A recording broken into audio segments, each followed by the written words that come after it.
muka tan bisa keneng palastra hestine teko timbul ing payudan panca sutra kacine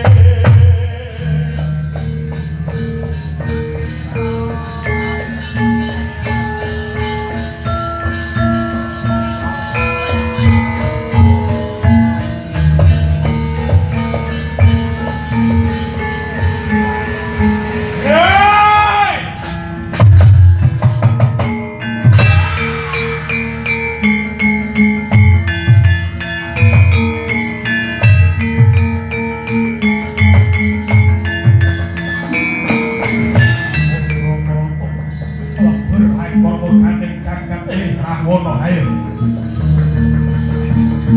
maju yen pancen kowe bisa nyatane nek dayane pusakaku kowe mati kowe gugur madrane palaga ratu goblok ratu panggung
Kakang Rahwana menika kadulungan kasekten Naji Pancasunya ingkang daya kabiyasanipun.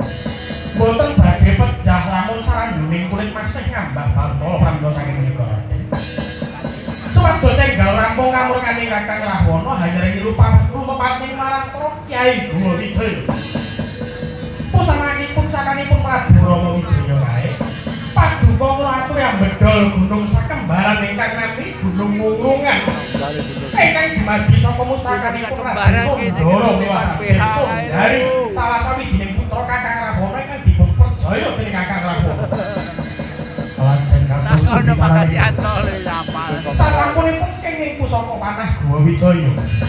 Gunung sakembaran dipun tamaken dipun tibani dhateng jasadipun Kakang Rahwana. Kanthi sarana menika minangka lantaran busing dosa lan dumugi sampurna utang pati sarwati Raden Sendika.